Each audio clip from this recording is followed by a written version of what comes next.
ನಾನು ಭಾರತದ ಅಭಿವೃದ್ಧಿಗಾಗಿ ನಾನೊಬ್ಬ ರಾಷ್ಟ್ರಾಭಿಮಾನಿಯಾಗಿ ನನ್ನ ಜೀವನದಲ್ಲಿ ಯಾವ ನಶೆಗೂ ನಾನು ಅಡಿಯಾಳಾಗದೆ, ನಾನು ಯಾವ ನಶೆಯನ್ನು ಉಪಯೋಗಿಸದೆ, ಸಾಮಾಜಿಕ ಯಾವ ಜಾಲತಾಣಗಳಲ್ಲಿರುವ ನಶೆಗಳಲ್ಲಿಯೂ ನಾನು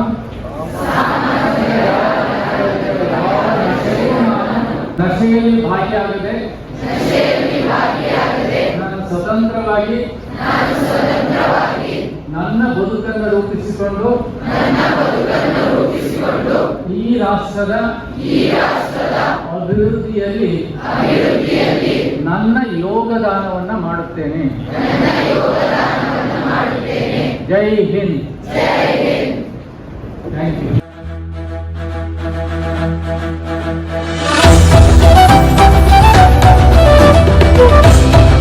ಉಪನ್ಯಾಸಗಳು ಕೇಳಿವಿ. ಉಪನ್ಯಾಸ ಮಾಡ್ತಿದ್ದಂಗೆನೆ ಸಂಜೆ ಉಪನ್ಯಾಸ 6 ಗಂಟೆ ಶುರು ಆದರೆ 7, 8, 9 ಗಂಟೆಗೆ ಮುಗಿಸ್ತಾರೆ. ಇವರೇನು ಉಪನ್ಯಾಸ ಮಾಡಿದ್ದು ನೀವೆಲ್ಲ ಕೇಳಿದ್ದೀರಿ. ನಶೆ ಮುಕ್ತ ಭಾರತ ಮಾಡಬೇಕು ಅಂತ ನರೇಂದ್ರ ಮೋದಿಯವರು ಹೇಳಿದ್ದನ್ನೂ ಕೂಡ ನಿಮ್ಮನ್ನು ನಿಲ್ಲಿಸಿ ಅವರು ತುಂಬ ಸ್ಪಷ್ಟವಾಗಿ ಹೇಳಿದರು. ಆದರೆ ನಶೆ ಮುಕ್ತ ಭಾರತ ಮಾಡಬೇಕು ಅಂತ ಉಪನ್ಯಾಸ ಮಾಡಿದವರು ಉಪನ್ಯಾಸ ಮುಗಿತಿದ್ದಂಗೆ ಸೀದಾ ಬಾರ್ಗೆ ಹೋಗ್ತಾರೆ. ಲೇಟಾಗಿ ಅರ್ಥ ಆಗ್ತಾ ಇದೆಯಾ? ಉಪನ್ಯಾಸ ಮುಗಿಸ್ಕೊಂಡು 9 ಗಂಟೆಗೆ ಎಲ್ಲಿಗೆ ಹೋಗ್ತಾರೆ? ಬಾರ್ಗೆ ಹೋಗ್ತಾರೆ. ಆದರೆ ಉಪನ್ಯಾಸ ಕೇಳಿದ್ವಿ. ಉಪನ್ಯಾಸ ಮಾಡಿದಂಥ ವ್ಯಕ್ತಿ ಯಾರು? ಸಾಮಾನ್ಯ ವ್ಯಕ್ತಿ ಅಲ್ಲ. ಎಷ್ಟು ಮಟ್ಟಿಗೆ ವಿದ್ಯೆಯಲ್ಲಿ ಸಾಧನೆಯನ್ನ ಮಾಡಿ ತೋರಿಸಂತ ಸಾಧಕ ನಮ್ಮನ್ನು ಉದ್ದೇಶ ಮಾತಾಡಿದ್ದಾರೆ. ಸಾಧಕ ಅವರು ಸಾಧನೆ ಮಾಡಿದ ನಂತರ ಮುಂದಿನ ಬಹಳ ಮುಖ್ಯ. ಯಾವುದೇ ಲಕ್ಷ ದುಡಿಯಂತ ಸ್ಥಾನಕ್ಕೆ ಹೋಗಂತ ಅವಕಾಶ ಅವ್ರಿಗಿತ್ತು.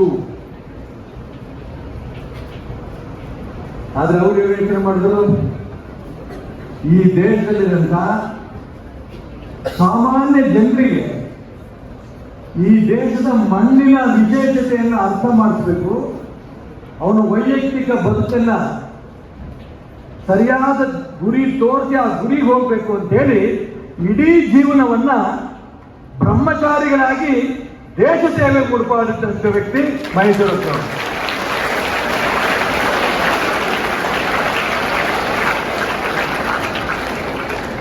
ಬಹಳ ವಿರಳ. ಈ ರೀತಿ ವ್ಯಕ್ತಿಗಳು ಸಿಗದೆ ಬಹಳ ವಿರಳ.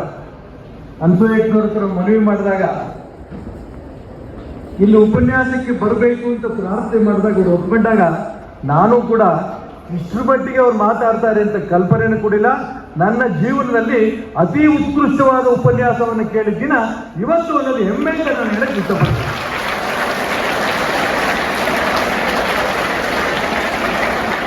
ಅವ್ರ ಮಾತನ್ನ, ಅವ್ರ ವೈಯಕ್ತಿಕ ಬದುಕನ್ನ ನಮ್ಮ ಜೀವನದಲ್ಲೂ ಕೂಡ 10% ಆದರೂ ಕೂಡ ಅದನ್ನು ಅಡಾಪ್ಟ್ ಮಾಡಿಕೊಂಡ್ರೆ ಉಪನ್ಯಾಸ ಕೇಳಿದ್ದಕ್ಕೂ ಸಾರ್ಥಕ ಆಗುತ್ತೆ. ಈ ದೇಶದ ದೊಡ್ಡ ಆಸ್ತಿಯಾಗಿ ನಾವು ಪರಿವರ್ತನೆ ಆಗ್ತೀವಿ ಅಂತೇಳಿ ನಿಮ್ಮೆಲ್ಲರಿಗೂ ಶುಭವನ್ನು ಕೋರಿ ನನ್ನ ಮಾತು ಮುಗಿಸ್ತೀನಿ. ನಮಸ್ಕಾರ.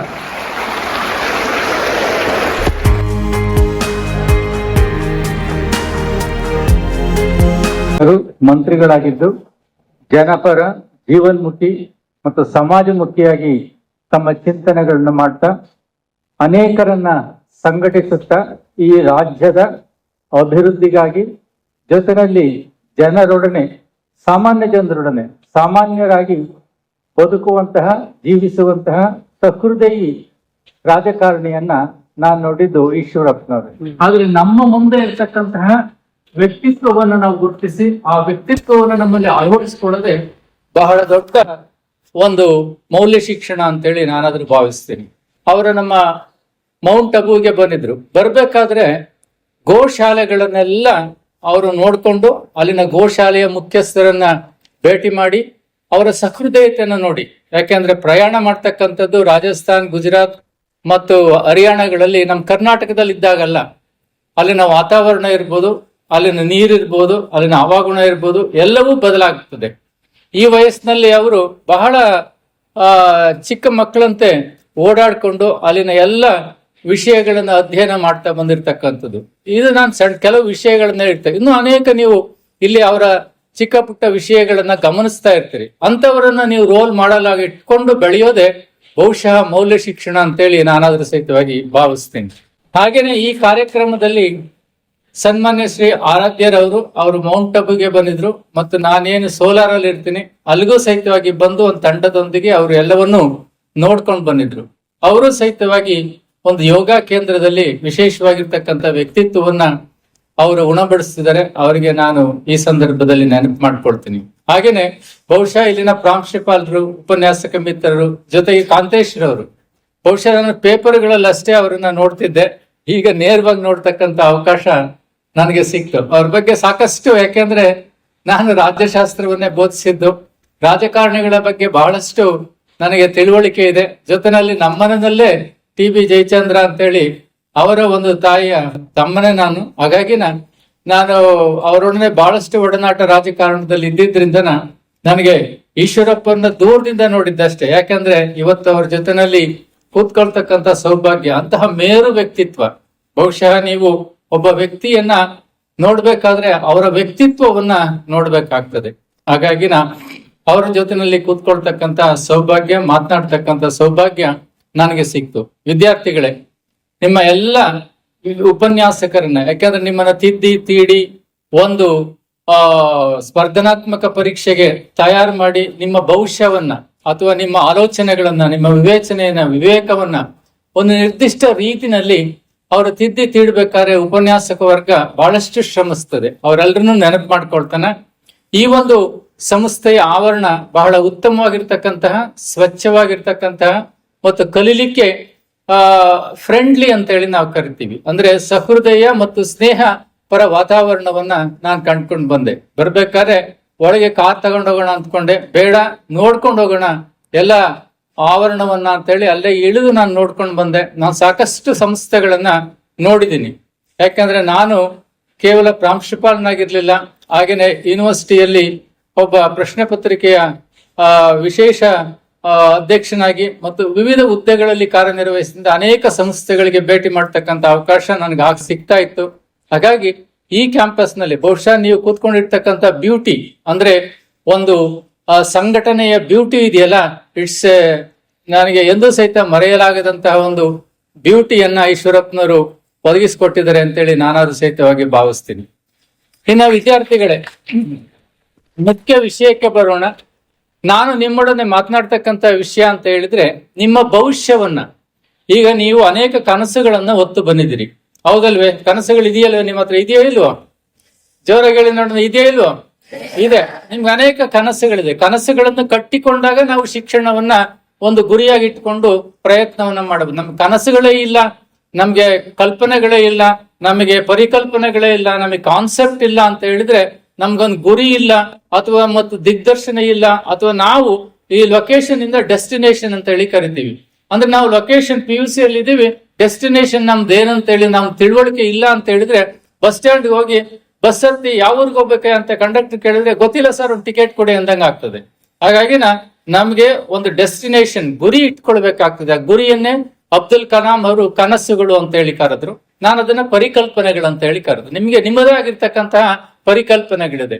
ನಾನು ನೀಟ್ ಪಾಸ್ ಆಗ್ಬೇಕು, CET ಪಾಸ್ ಆಗ್ಬೇಕು, ಅಥವಾ JEE ಪಾಸ್ ಆಗ್ಬೇಕು, ಅಥವಾ ಇನ್ನೂ ಅಗ್ರಿಕಲ್ಚರ್ ಅಲ್ಲಿ ಬೇರೆ ಬೇರೆ ರಾಷ್ಟ್ರೀಯ ಮಟ್ಟದ ಸ್ಪರ್ಧಾತ್ಮಕ ಪರೀಕ್ಷೆಗಳಿದೆ, ಅದರಲ್ಲಿ ಪಾಸ್ ಆಗ್ಬೇಕು. ನಿಮ್ಗೆ ನಿಮ್ಮದೇ ಆಗಿರ್ತಕ್ಕಂತಹ ವ್ಯಕ್ತಿತ್ವ ಮತ್ತು ನಿಮ್ಮದೇ ಆಗಿರ್ತಕ್ಕಂತಹ ಕೌಶಲ್ಯ, ನಿಮ್ಮಲ್ಲಿ ಅಡಗಿರ್ತಕ್ಕಂತಹ ಒಂದು ಆದಮ್ಯವಾಗಿರ್ತಕ್ಕಂತಹ ಚೇತನದ ತುಡಿತ ಇದೆಯಲ್ಲ, ಅದು ಬಹಳಷ್ಟು ಮುಖ್ಯವಾಗಿರ್ತಕ್ಕಂಥ ಅಂಥದ್ದನ್ನ ಇಟ್ಕೊಂಡು ಇಷ್ಟು ಜನ ಇಲ್ಲಿ ಕೂತಿದ್ದೀರಿ.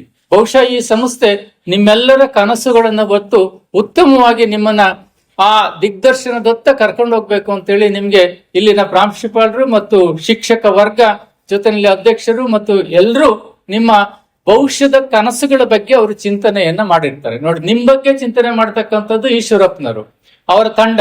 ನಿಮ್ಮನ್ನ ಹೇಗೆ ಮುನ್ನಡೆಸ್ಕೊಂಡು ಹೋಗ್ಬೇಕು, ನಿಮ್ಗೆ ಯಾವ ಶಿಕ್ಷಣ ಕೊಡ್ಬೇಕು, ಯಾವ ತರಬೇತಿ ಕೊಡ್ಬೇಕು, ಅಥವಾ ಯಾವ ರೀತಿಯಲ್ಲಿ ನಿಮ್ಮನ್ನ ಕನಸುಗಳನ್ನ, ಆಲೋಚನೆಗಳನ್ನ, ಸಾಮರ್ಥ್ಯವನ್ನ, ಶಕ್ತಿಯನ್ನ, ವ್ಯಕ್ತಿತ್ವವನ್ನ ರೂಪಿಸ್ಬೇಕು ಅಂತ ಹೇಳಿ ಅವರು ಪ್ರತಿನಿತ್ಯ ಚಿಂತನೆಯನ್ನ ಮಾಡ್ತಿದ್ದಾರೆ. ಹಂಗಂತ ತಿಳ್ಕೊಳ್ಬೇಡಿ ನಾವು ಚಿಂತನೆ ಮಾಡ್ತಿದ್ದೀವಿ ಅಂತೇಳಿ. ನೀವಷ್ಟೇ ಚಿಂತನೆ ಮಾಡೋದಿಲ್ಲ, ಸಂಸ್ಥೆ ಎಲ್ಲ ತಂಡವೂ ಸಹಿತ ನಿಮ್ಮ ಆಲೋಚನೆಗಳಿಗೆ ತಕ್ಕಂತೆ ವ್ಯಕ್ತಿತ್ವವನ್ನು ರೂಪಿಸ್ತಕ್ಕಂತ ಚಿಂತನೆಗಳನ್ನ ಅದು ರೂಪಿಸ್ತದೆ. ವಿದ್ಯಾರ್ಥಿಗಳು ಇದೆಲ್ಲದರ ಒಟ್ಟಿಗೆ, ಹೌದು ನಿಮಗೆ ಒಂದು ಕನಸುಗಳಿದೆ, ನಿಮಗೆ ಕಾನ್ಸೆಪ್ಟ್ ಇದೆ, ನೀವೀಗ ಹಾಕ್ಬೇಕು ಅಂತ ಹೇಳಿ ಒಂದು ತುಡಿತ ಇದೆ. ಇದಕ್ಕೆ ಬೇಕಾಗಿರ್ತಕ್ಕಂತಹ ಒಂದು ಸೂಕ್ಷ್ಮ ರೀತಿಯಾಗಿರ್ತಕ್ಕಂತಹ ಅಂತರಂಗದ ಕೆಲವು ಮೌಲ್ಯಗಳನ್ನ ನೀವು ತಿಳ್ಕೊಂಡ್ರೆ ಆಗ ನೀವು ಇನ್ನೂ ಹೆಚ್ಚಿನ ರೂಪದಲ್ಲಿ ನಿಮ್ಮ ವ್ಯಕ್ತಿತ್ವವನ್ನ ವ್ಯಕ್ತಪಡಿಸ್ತಕ್ಕಂತಹ, ಕಮ್ಯುನಿಕೇಟ್ ಮಾಡ್ತಕ್ಕಂತಹ ಅಥವಾ ಇನ್ನೂ ಹೆಚ್ಚು ಪರಿಶ್ರಮವನ್ನು ಹಾಕ್ತಕ್ಕಂತಹ ಪ್ರಯತ್ನವನ್ನ ನೀವು ಮಾಡ್ಲಿಕ್ಕೆ ಸಾಧ್ಯತೆ ಇದೆ. ಮಕ್ಕಳೇ, ನಿಮ್ಮಲ್ಲಿ ಬಹಳ ಮುಖ್ಯವಾಗಿ ಇರ್ತಕ್ಕಂಥದ್ದು ಅಂದ್ರೆ ಒಂದನೇದಾಗಿ don't compare with the others. ನಿಮ್ಮನ್ನ ಇನ್ನೊಬ್ಬರೊಟ್ಟಿಗೆ ಹೋಲಿಕೆಯನ್ನ ಮಾಡಬಾರ್ದು. ಇದು ನಮ್ಮಲ್ಲಿರ್ತಕ್ಕಂಥ ಒಂದು ಕೀಳಿರಿಮೆ ಅಥವಾ ದೌರ್ಬಲ್ಯ ಅಂತ ಹೇಳಿ ನಾನಾದ್ರೂ ಸಹಿತವಾಗಿ ಭಾವಿಸ್ತೀನಿ.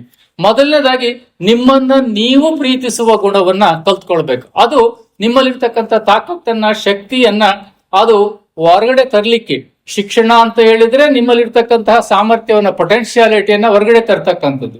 ನಿಮ್ಮಲ್ಲಿ ಅಗಾಧವಾಗಿರ್ತಕ್ಕಂತಹ ಪೊಟೆನ್ಶಿಯಾಲಿಟಿ ಇದೆ. ಅದನ್ನೇ ಸ್ವಾಮಿ ವಿವೇಕಾನಂದರು ಪರ್ಫೆಕ್ಷನ್ ಅಂತ ಹೇಳಿ ಕರೆದ್ರು. ಅಂದ್ರೆ ಆ ಪರ್ಫೆಕ್ಷನ್ ಅನ್ನ ಹೊರಗೆಳೆಯತಕ್ಕಂಥದ್ದನ್ನೇ ಅವರು ಶಿಕ್ಷಣ ಅಂತ ಹೇಳಿ ವಿವೇಕಾನಂದರು ಕರೆದ್ರು. ಹಾಗಾಗಿ ನಿಮ್ಮಲ್ಲಿರ್ತಕ್ಕಂತಹ ಆ ಪೊಟೆನ್ಶಿಯಾಲಿಟಿ ತಾನು ಸೂಕ್ತವಾಗಿ ಯಾಕೆ ಅಡಗಿದೆ ಅಂತ ಹೇಳಿದ್ರೆ, so you are motivating that. ನೀವು ಮೋಟಿವೇಟ್ ಮಾಡ್ತಿಲ್ಲ, ಆದ್ರೆ ಅದರ ಒಂದು ಸಾಮರ್ಥ್ಯವನ್ನ ಇನ್ನೂ ಸಹಿತವಾಗಿ ವೀಕ್ ಮಾಡ್ತಿದ್ದೀರಿ. ಕಾರಣ ಏನಂತಂದ್ರೆ ನಮ್ಮೆಲ್ಲ ಭವಿಷ್ಯಕ್ಕೆ, ನಮ್ಮೆಲ್ಲ ಆಲೋಚನೆಗೆ ಅಥವಾ ನಮ್ಮ ಬಿಹೇವಿಯರ್ಗೆ ಅಥವಾ ನಮ್ಮ ವರ್ತನೆಗಳಿಗೆ ನಮ್ಮಲ್ಲಿರ್ತಕ್ಕಂಥ ಸಾಮರ್ಥ್ಯವನ್ನು ಹೊರಗೆಳಲಿಕ್ಕೆ ನಮ್ಗೆ ಎಲ್ಲೋ ಒಂದು ಕಡೆಯಲ್ಲಿ ಕೀಳಿರಿಮೆ ಅಂತಕ್ಕಂತಹ ಆವೇಗ, ಇಮೋಷನ್ಸ್ ಅಂತ ಹೇಳಿ ನಾವು ಕರಿತೀವಿ. ಆ ಆವೇಗ ಏನ್ ಮಾಡ್ತದೆ ಅಂತ ಹೇಳಿದ್ರೆ ನಿಮ್ಮಲ್ಲಿರ್ತಕ್ಕಂಥ ಸಾಮರ್ಥ್ಯವನ್ನ ಹೊರಗೆಳಲಿಕ್ಕೆ ಅದು ಅಡೆತಡೆಯನ್ನ ಉಂಟು ಮಾಡ್ತದೆ. ಯಾವಾಗ ನಿಮ್ಮನ್ನು ನೀವು ಪ್ರೀತಿಸ್ತೀರಿ ಅಗಾಧವಾಗಿ, ಮೊದಲನೇದಾಗಿ ನಿಮ್ಮನ್ನು ಹೇಗೆ ಪ್ರೀತಿಸ್ಬೇಕು ಅಂತ ಹೇಳಿದ್ರೆ, ನೀವು ಕಪ್ಪಗಾದ್ರೂ ಇದ್ರಿ, ಬೆಳಗಾದ್ರೂ ಇರಿ, ಏನಾದ್ರೂ ಇರ್ಲಿ, ಇಡೀ ಜಗತ್ತಿನಲ್ಲಿ ಎವ್ರಿ ಒನ್ ಈಸ್ ಬ್ಯೂಟಿಫುಲ್ ಅಂತ ಹೇಳಿ ಕರೀತದೆ. ಗಾಂಧೀಜಿ ಅವ್ರನ್ನ ಕೇಳಿದ್ರಂತೆ, ಈ ಜಗತ್ತಿನಲ್ಲಿ ಯಾರು ಬ್ಯೂಟಿಫುಲ್ ಅಂತ ಹೇಳಿ. Kasturba is the most beautiful women in the world ಅಂತ ಹೇಳಿ ಕರೆದ. ಅಂದ್ರೆ ಅವ್ರಿಗೆ ಅಷ್ಟೊಂದು ನಂಬಿಕೆ, ಅವರ ಮೇಲೆ ಅಷ್ಟೊಂದು ಅಗಾಧವಾದ ಪ್ರೀತಿ, ಅವ್ರಿಗೆ ವಿಶ್ವಾಸ ಇದ್ದಿದ್ರಿಂದ ಅವರನ್ನೇ ಅವ್ರು ಬ್ಯೂಟಿಫುಲ್ ಅಂತ ತಿಳ್ಕೊಂಡ್ರು. ನೀವು ಯಾರನ್ನ ತಿಳ್ಕೊಳ್ಬೇಕಂದ್ರೆ ನಾನೇ ವೆರಿ ಬ್ಯೂಟಿಫುಲ್ ಅಂತ ಹೇಳಿ ತಿಳ್ಕೊಳ್ಬೇಕು ಜಗತ್ತಿನಲ್ಲಿ. ನೀನು ಅವಳಿಗಿಂತ ನನಗೆ ಸರಿಯಾಗಿಲ್ಲ, ಅವಳಿಗಿಂತ ನನಗೆ ಅದಿಲ್ಲ, ಇವಳಿಗಿಂತ ನನಗೆ ಇದಿಲ್ಲ ಅಂತೇಳಿ ನೀನೇನಾದ್ರೂ ಹೋಲಿಕೆ ಮಾಡ್ತಾ ಹೋದೆ ಅಂದ್ರೆ ನಿನಗೆ ಇನ್ಫೀರಿಯಾರಿಟಿ ಕಾಂಪ್ಲೆಕ್ಸ್ ಅಂತ ಹೇಳಿ ಕರಿತೀವಿ. ಅದು ನೀನೇನಾಗಬೇಕು ಅದನ್ನ ಮಾಡ್ಲಿಕ್ಕೆ ಸಾಧ್ಯತೆ ಇದೆ. ಆ ಕಲ್ಪನೆಗಳನ್ನ ರೀಚ್ ಆಗ್ಲಿಕ್ಕೆ ಸಾಧ್ಯತೆ ಇಲ್ಲ, ನಿಮ್ಮ ಸಾಮರ್ಥ್ಯ ಹೊರಗಡೆ ಬರ್ಲಿಕ್ಕೆ ಸಾಧ್ಯತೆ ಇಲ್ಲ. ಹಾಗಾಗಿ ನೀವು ಸ್ಪರ್ಧೆ ಮಾಡಬೇಕು. ಯಾವ ರೀತಿ ಮಾಡ್ಬೇಕಂದ್ರೆ ಪಾಸಿಟಿವ್ ಅಂತ ಹೇಳಿ ಕರಿತೀವಿ. ಅಂದ್ರೆ ಸಕಾರಾತ್ಮಕವಾಗಿರ್ತಕ್ಕಂಥ ಸ್ಪರ್ಧೆ ಇರ್ಬೇಕೇ ಹೊರತು ನೆಗೆಟಿವ್ ಆಗಿರ್ತಕ್ಕಂಥ ಸ್ಪರ್ಧೆ ಇರಬಾರ್ದು. ನಾವು ಸಾಮಾನ್ಯವಾಗಿ ಈ ಕಾರ್ಪೊರೇಟ್ ಜಗತ್ತಿನಲ್ಲಿ ಏನ್ ಮಾಡ್ತಾರೆ ಅಂದ್ರೆ ಇನ್ನೊಬ್ಬರನ್ನ ತುಳಿದು ನಾನು ಮೇಲ್ ಬರ್ಬೇಕಂತ ಹೇಳಿ ಪ್ರಯತ್ನ ಮಾಡ್ತಾರೆ. ಅದು ತಪ್ಪು ಕಲ್ಪನೆ ಅವ್ರದ್ದು. ಅವ್ರಿಗಿಂತ ಒಳ್ಳೆ ವಸ್ತುಗಳನ್ನ, ಅವ್ರಿಗಿಂತ ಒಳ್ಳೆ ಮಾರ್ಕೆಟಿಂಗ್ ಅನ್ನ, ಅವ್ರಿಗಿಂತ ಒಳ್ಳೆ ಗುಣಮಟ್ಟದ ವಸ್ತುಗಳನ್ನ ಅಥವಾ ಜನರಿಗೆ ಫ್ರೆಂಡ್ಲಿ ಅಂದ್ರೆ ಅವ್ರು ಉಪಯೋಗಿಸ್ತಕ್ಕಂತಹ ಒಂದು ಈಸಿ ಮೆಥಡ್ಸ್ ಅನ್ನ ಅವರು ಕಂಡಿಡ್ಕೊಂಡು ಮಾರುಕಟ್ಟೆಗೆ ಬಿಟ್ರೆ ಜನ ಇವತ್ತು ಬ್ರ್ಯಾಂಡ್ ಅನ್ನ ನೋಡ್ತಿಲ್ಲ, ಅವರಿಗೆ ಫ್ರೆಂಡ್ಲಿ ಆಗಿರ್ತಕ್ಕಂತ ವಸ್ತುಗಳನ್ನ ನೋಡ್ತಿದ್ದಾರೆ. ಹಾಗಾಗಿನ ಅವ್ರಿಗೆ ಯಾವ ವಸ್ತು ಬೇಕಾಗಿದೆ ಫ್ರೆಂಡ್ಲಿ ಆಗಿರುತ್ತೆ, ಅದಕ್ಕೆ ಮಾರ್ಕೆಟಿಂಗ್ ಜಾಸ್ತಿ ಆಗ್ತಾ ಹೋಗ್ತದೆ. ಹಾಗಾಗಿ ನಾವು ವಿದ್ಯಾರ್ಥಿಗಳೇ ಅವನಿಗಿಂತ ಚೆನ್ನಾಗಿ ಓದ್ಬೇಕು, ಇವಳಿಗಿಂತ ಚೆನ್ನಾಗಿ ಓದ್ಬೇಕು ಅಂತೇಳಿ ಚಿಂತನೆ ಮಾಡಬೇಡಿ. ನಾನು ಎಲ್ಲರಿಗಿಂತ ಚೆನ್ನಾಗಿ ಓದಿ ಹೆಚ್ಚು ಮಾರ್ಕ್ಸ್, ನಮ್ಗೊಂದು ಡೆಸ್ಟಿನೇಷನ್ ಕೊಟ್ಟಿದ್ದಾರೆ 100ಗಿಂತ ದೊಡ್ಡ ಡೆಸ್ಟಿನೇಷನ್ ಇಲ್ವೇ ಇಲ್ಲ ನಿಮ್ಗೆ. ಈಗ ಒಂದು ಕ್ವಶನ್ ಪೇಪರ್ ಅಂದ್ರೆ ಎಷ್ಟು ಮಾರ್ಕ್ಸ್ ಇರ್ತಾರೆ ಹೇಳಿ ನೋಡಿದ್ರ? ಒಂದು ಕ್ವಶನ್ ಪೇಪರ್ ಎಷ್ಟು ಮಾರ್ಕ್ಸ್ ಇರ್ತದೆ? 80 ಮಾರ್ಕ್ಸ್ಗೆ. ನಿಮ್ದು ತಪ್ಪು ಕಲ್ಪನೆ. 80 ಮಾರ್ಕ್ಸ್ ಇರೋದಿಲ್ಲ, 130, 40 ಮಾರ್ಕ್ಸ್ ಇರ್ತದೆ ಅದು. But you have got a choice. ನಿಮಗೆ ಚಾಯ್ಸ್ ಇರ್ತದೆ. ಆ ಚಾಯ್ಸ್ ಅಲ್ಲಿ 80 ಮಾರ್ಕ್ಸ್ ನೀವು ಆನ್ಸರ್ ಮಾಡ್ಬೇಕಾಗಿದೆ. ಕ್ವಶನ್ ಪೇಪರ್ ಇರೋದಿಲ್ಲ. ಕ್ವಶನ್ ಪೇಪರ್ ನೀವು ಬರೆಯೋದಕ್ಕಿಂತ ಹೆಚ್ಚು ಪ್ರಶ್ನೆಗಳನ್ನ ಅವ್ರು ಕೇಳ್ತಾರೆ. ಅದರಲ್ಲಿ ನೀವು 10 ಪ್ರಶ್ನೆ ಕೇಳಿ 8 3 ಬರೀರಿ ಅಂತ ಹೇಳ್ತಾರೆ. 10 ಕೊಟ್ಟಿರ್ತಾರೆ ಅವರು. ಹಾಗಾಗಿ first you should have the question paper concept. ಒಂದು ಕ್ವಶನ್ ಪೇಪರ್ ಕಾನ್ಸೆಪ್ಟ್ ಬಗ್ಗೆ ನಿಮ್ಗೆ ಪರಿಕಲ್ಪನೆ ಇರಬೇಕಾಗ್ತದೆ. ಹಾಗೆ ಮಕ್ಕಳೇ, ನೀವು ಯಾವಾಗಲೂ ಸಹಿತವಾಗಿ ಸ್ಪರ್ಧೆಯನ್ನ ಮಾಡಿ, ಆದ್ರೆ ಪಾಸಿಟಿವ್ ಆಗಿರ್ತಕ್ಕಂಥ ಸ್ಪರ್ಧೆಯನ್ನ ಮಾಡಿ 100 ಮಾರ್ಕ್ಸ್ಗೆ ಅಥವಾ 100ಗೆ 20 ಮಾರ್ಕ್ಸ್ ನಿಮ್ಗೆ ಪ್ರಯೋಗಕ್ಕೆ ಇರ್ತದೆ, ಪ್ರಾಕ್ಟಿಕಲ್ಗೆ ಇರ್ತದೆ, 80 ಮಾರ್ಕ್ಸ್ ಥಿಯರಿಗೆ ಇರ್ತದೆ. ಹಾಗಾದ್ರೆ ನನಗೆ 80ಗೆ 80 ಮಾರ್ಕ್ಸ್ ತೆಗಿಬೇಕಂತ ನಿನ್ನ ಉದ್ದೇಶ ಇರಬೇಕೇ ಹೊರತು ಅವಳಿಗಿಂತ ಜಾಸ್ತಿ ತೆಗಿಬೇಕು ಅಂತ ಉದ್ದೇಶ ಇರಬಾರ್ದು. ಅವಳಿಗಿಂತ ಜಾಸ್ತಿ ಅಂದ್ರೆ ಏನಾಗುತ್ತೆ, ಅವಳು 80 ತೆಗಿತಾಳೆ, ನನ್ನ 85 ತೆಗಿಬೇಕಂತ. ಹಾಗಾಗಿ ನಿಮ್ಮ ಉದ್ದೇಶ ಫೇಲ್ ಆಗ್ಬಿಡ್ತದೆ. ನೀವ್ ಎಷ್ಟು ತೆಗಿಬೇಕಂತ ಯೋಚನೆ ಮಾಡ್ಬೇಕು. 100ಗೆ 100, 85 ಅಥವಾ 60, ಅವಳಿಗಿಂತ ಜಾಸ್ತಿನೋ ಅಥವಾ ನನಗೆ 100 ಬರ್ಬೇಕಂತಲ್ಲ, 100 ಬರ್ಬೇಕು. ಹಾಗಾಗಿ ಅವಳನ್ನ ಮರ್ತ್ ಬಿಡಿ. ನಿಮ್ಮನ್ನ ನೀವು ಓದ್ಕೊಳ್ಳಿ. ಈಗ ಸಾಮಾನ್ಯವಾಗಿ IAS ಬರ್ತಾರೆ, ಡೆಲ್ಲಿಗೆ ಬೇರೆ ಬೇರೆ ಸ್ಪರ್ಧಾತ್ಮಕ ಪರೀಕ್ಷೆಗಳಿಗೆ ಬರ್ತಾರೆ. ಅವ್ರ ಉದ್ದೇಶ ಏನು, ನಾನು ಸೆಲೆಕ್ಟ್ ಆಗ್ಬೇಕು, ನಾನು IAS ಆಗ್ಬೇಕು, IPS ಆಗ್ಬೇಕಂತ ಬರ್ತಾರೆ ಹೊರತು ಅವನಿಗಿಂತ ಚೆನ್ನಾಗಿ ಓದ್ಬೇಕಂತ ಹೇಳಿ ಬರೋದಿಲ್ಲ. ಹಾಗಾಗಿ ಇದೊಂದು ಕೀಳಿರಿಮೆ ಅಥವಾ ಇದೊಂದು ಅಡೆತಡೆ ನಮ್ಗೆ ಕಾಂಪಿಟೇಷನ್, ಸ್ಪರ್ಧೆ ಅಂತ ತಿಳ್ಕೊಳ್ತೀವಿ. ಸ್ಪರ್ಧೆ ಅಲ್ಲ ಇದು. ನನಗೆ ಪಾಸಿಟಿವ್ ಆಗಿರ್ತಕ್ಕಂತಹ ಒಂದು ಗುಡ್ ವಿಲ್ ಅನ್ನ ಇಟ್ಕೊಳ್ಬೇಕು. ನಾನು ಇಷ್ಟು ಮಾರ್ಕ್ಸ್ ತೆಗಿಬೇಕಂತೇಳಿ. ಹಾಗಾಗಿ ಅಷ್ಟು ಮಾರ್ಕ್ಸ್ ತೆಗಿಬೇಕು ಅಂತ ಹೇಳಿದ್ರೆ ನನಗೆ ಯಾವುದೇ ರೀತಿಯಾಗಿರ್ತಕ್ಕಂತಹ ಮಾನಸಿಕವಾಗಿರ್ತಕ್ಕಂಥ ಒಂದು ವಿವೇಚನಾ ಶಕ್ತಿಯನ್ನ ನೀವು ಬೆಳೆಸ್ಕೊಳ್ಬೇಕಾಗ್ತದೆ ಮಕ್ಕಳೇ.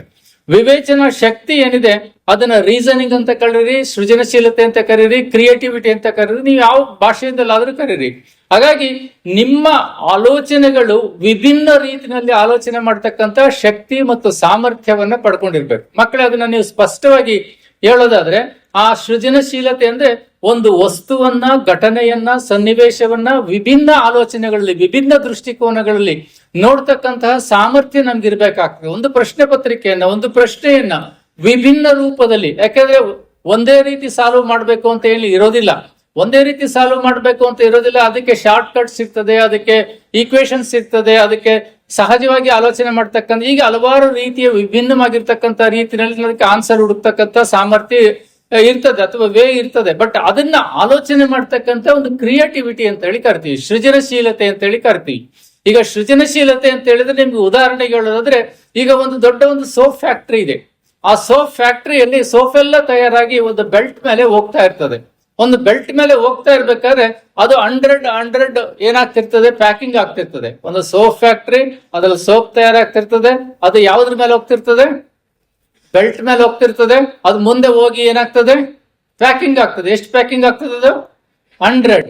ಬಟ್ ಮಾರುಕಟ್ಟೆಗೆ ಹೋದಾಗ 100 ಪ್ಯಾಕೇಜ್ ಅಲ್ಲಿ ಪ್ಯಾಕ್ ಇರ್ತದೆ, ಆದ್ರೆ 4-5 ಸೋಪ್ ಅದ್ರ ಇರೋದಿಲ್ಲ. 4-5 ಸೋಪ್ ಅದ್ರ ಇರಲಿಲ್ಲ, 95 ಸೋಪ್ ಹೋಗಿರ್ತದೆ, ಪ್ಯಾಕೆಟ್ ಮಾತ್ರ 100 ಹೋಗಿರ್ತದೆ. ಇದು ಯಾಕೆ ಅಂತೇಳಿ ಯೋಚನೆ ಮಾಡಿ ಇಂಜಿನಿಯರ್ಸ್ ನ ಕರೆದಾಗ ಅವ್ರು ಹೇಳ್ತಾರೆ, ಸ್ಕ್ಯಾನಿಂಗ್ ಹಾಕ್ಬೇಕು ಸರ್ ಅಂತ ಹೇಳ್ತಾರೆ. ಅದಕ್ಕೆ ಎಷ್ಟಾಗುತ್ತೆ ಅಂತೇಳಿ 1-2-3 ಲಕ್ಷ ರೂಪಾಯಿ ಆಗುತ್ತೆ ಸರ್ ಅಂತ. ಇನ್ಯಾರನ್ನೋ ಬೇರೆ ಕರೆದು ಕೇಳ್ತಾರೆ, ಇಲ್ಲ ಸರ್ ಇದಕ್ಕೆ ಒಂದು ಸೆನ್ಸರ್ ಹಾಕ್ಸ್ಬೇಕು ಸರ್ ಅಂತ ಹೇಳಿ ಹೇಳ್ತಾರೆ. ಹೀಗೆ ಬೇರೆ ಬೇರೆ ಹೇಳ್ತಿರ್ತಾರೆ. ಆದ್ರೆ ನಿಮ್ಮಂತ PUC ಹುಡುಗ ಅಲ್ಲಿ ನಿಂತಿರ್ತಾನೆ, ಕೇಳಿದ್ ಅವನೇನ್ ಹೇಳ್ತಾರೆ, ಸರ್ ಅಷ್ಟೇ ಖರ್ಚು ಮಾಡ್ತೀರಿ, ಇಲ್ಲಿ 2,000 ರೂಪಾಯಿ ದೊಡ್ಡ ನೀವು ಫ್ಯಾನ್ ಹಾಕ್ಬಿಡಿ, ಖಾಲಿ ಇದ್ದ ಬಿದ್ದೋಗ್ತವೆ, ಗಟ್ಟಿ ಇರೋ ಮುಂದೋಗ್ತವೆ ಅಂತ ಹೇಳ್ದ. ಅವನೇನ್ ಹೇಳ್ದ, ಗಟ್ಟಿ ಇರೋ ಮುಂದೋಗ್ತವೆ, ಖಾಲಿ ಇರೋ ಏನಾಗ್ತದೆ, ಆ ಗಾಳಿಗೆ ಕೆಳಗಡೆ ಬಿದ್ದೋಗ್ತದೆ. ಫ್ಯಾನ್ಗೆ ಎಷ್ಟು 1,000 ರೂಪಾಯಿ ಆಗ್ತದೆ, 2,500 ರೂಪಾಯಿ. ಸ್ಕ್ಯಾನರ್ ಹಾಕಿದ್ರೆ ಎಷ್ಟಾಗ್ತದೆ, 2 ಲಕ್ಷ ರೂಪಾಯಿ. ಈಗ ಯಾವ್ದು ಹಾಕನೆ ಹೇಳಿ ನೋಡೋಣ, ಫ್ಯಾನೇ ಹಾಕ್ಬೇಕು. ಹಾಗಾಗಿ ಸೃಜನಶೀಲವಾಗಿ ಕ್ರಿಯೇಟಿವ್ ಆಗಿ ಥಿಂಕ್ ಮಾಡಿದ್ರೆ ಯಾರು, ಫೇಸ್ ಕಾಲೇಜ್ ಹುಡುಗಿ ಥಿಂಕ್ ಮಾಡಿದ್ಲು. ಆದ್ರೆ ಇಂಜಿನಿಯರ್ ಏನ್ ಮಾಡ್ಲಿಲ್ಲ, ಅದನ್ನ ಆಲೋಚನೆ ಮಾಡ್ಲಿಲ್ಲ. ಹಾಗಾಗಿ ದಟ್ ಈಸ್ ಕಾಲ್ಡ್ ಕ್ರಿಯೇಟಿವಿಟಿ. ಅಂದ್ರೆ ಒಂದು ಸನ್ನಿವೇಶವನ್ನ ನಾವು ಕಡಿಮೆ ವೆಚ್ಚದಲ್ಲಿ, ಕಡಿಮೆ ಅವಧಿಯಲ್ಲಿ, ಅದು ಓನರ್ ಫ್ರೆಂಡ್ಲಿ ಆಗಿ ನಾವು ಹೇಗೆ ಮಾಡ್ಬೇಕಂತ. ಹಾಗೆ ಒಂದು ಪ್ರಶ್ನೆ ಪತ್ರಿಕೆಯನ್ನ ನಾನು ಹೇಗೆ ಬಿಡಿಸ್ಬೇಕು ಅನ್ನೋ ವಿವೇಚನೆಯನ್ನ ನೀವು ಕಲ್ತ್ಕೊಂಡಾಗ ಮಾತ್ರನೇ ಆಗ ನಿಮ್ಗೆ 100 ಎಷ್ಟು ಸಿಗ್ತದೆ, 100 ಮಾರ್ಕ್ಸ್ ಸಿಗ್ತದೆ. ಇಲ್ಲ ಪಕ್ಕದೊಂದು ನೋಟ್ ಮಾಡಿದ್ರೆ ನಿಮ್ಗೆ 85, 60, 65 ಸಿಗ್ತದೆ ಅಷ್ಟೇ ಹೊರತು 100ಗೆ 100 ಸಿಗೋದಿಲ್ಲ. ಹಾಗಾಗಿ ನಿಮ್ಮದೇ ಕಲ್ಪನೆಯನ್ನೇ ಇಟ್ಕೊಂಡು ಪ್ರಯತ್ನ ಮಾಡ್ತಿರೋ, ಬೇರೆಯವ್ರು ನೋಡಿ ಮಾಡ್ತಿರೋ, ನಿಮ್ಮದೇ ಕಲ್ಪನೆಯನ್ನ ಇಟ್ಕೊಂಡು ಮಾಡ್ಬೇಕು. ನಿಮಗೆ ಪೊಟೆನ್ಶಿಯಾಲಿಟಿ ಇದೆ, ನಿಮಗೆ ಸಾಮರ್ಥ್ಯ ಇದೆ, ನಿಮಗೆ ಶಕ್ತಿ ಇದೆ. ಆದ್ರೆ ಅದನ್ನ ಚಾನಲೈಸ್ ಮಾಡ್ಬೇಕಷ್ಟೇ. ನೀವು ತಿಳ್ಕೊಳ್ತೀರಿ ನನ್ನ ಹತ್ರ ಶಕ್ತಿ ಇಲ್ಲ ಅಂತೇಳಿ, ನಿಮ್ಮ ಹತ್ರ ಶಕ್ತಿ ಇದೆ ಅಂತೇಳಿ. ಅಮೆರಿಕಾದಲ್ಲಿ ಒಂದು ಟೆಕ್ನಿಕ್ ಇದೆ ಎಜುಕೇಶನ್ ಸಿಸ್ಟಮ್ ಅಲ್ಲಿ. ಹುಡುಗ ಬೆಳಿಗ್ಗೆ ಎದ್ದು ಕನ್ನಡಿ ಮುಂದೆ ನಿಂತ್ಕೊಂಡು ಶಾಲೆಗೆ ಹೋಗೋದಕ್ಕಿಂತ ಮೊದಲು ಪುಸ್ತಕ ಎಲ್ಲ ತಗೊಂಡು ಅವ್ನು ಹೇಳ್ಕೊಳ್ಬೇಕು, ನಾನು ಜಗತ್ತಿನಲ್ಲಿ ಎಲ್ಲರಿಗಿಂತ ಬುದ್ಧಿವಂತ ಹುಡುಗನಾಗಿದ್ದೀನಿ, ನಾನು ಎಲ್ಲ ರೀತಿಯ ಪ್ರಶ್ನೆಗಳನ್ನ ಉತ್ತರಿಸುವ ಸಾಮರ್ಥ್ಯ ನನಗಿದೆ, ಅಥವಾ ನಾನು ಮೇಷ್ಟ್ರು ಏನ್ ಹೇಳ್ತಾರೆ ಅದನ್ನೆಲ್ಲ ಗುಡ್ ಲಿಸ್ನರ್ ಆಗಿ ಕೇಳಿಸ್ಕೊಂಡು ಅದನ್ನ ವಿಶ್ಲೇಷಣೆ ಮಾಡಿ, ಅದನ್ನ ಚಿಂತನೆ ಮಾಡಿ ನನ್ನದನ್ನಾಗಿ ಮಾಡ್ತಕ್ಕಂಥ ಶಕ್ತಿ ನನಗಿದೆ ಅಂತೇಳಿ ಅವ್ನು ಕನ್ನಡ ಮುಂದೆ ಅವನು ಹೊಗಳ್ಕೊಂಡು ಹೋಗ್ತಾನೆ. ಹಾಗಾಗಿ ಅವನು ತನ್ನ ಅಂತರಂಗದಲ್ಲಿರ್ತಕ್ಕಂಥ ಎಮೋಷನ್ಸ್ಗೆ, ಅದಕ್ಕೆ ನಾವು ಸಾಮಾನ್ಯವಾಗಿ ಹೇಳ್ತೀವಿ ಅವಚೇತನ ಮನಸ್ಸು ಅಥವಾ ಸಬ್ ಕಾನ್ಶಿಯಸ್ ಅಂತ ಹೇಳಿ ಕರಿತೀವಿ.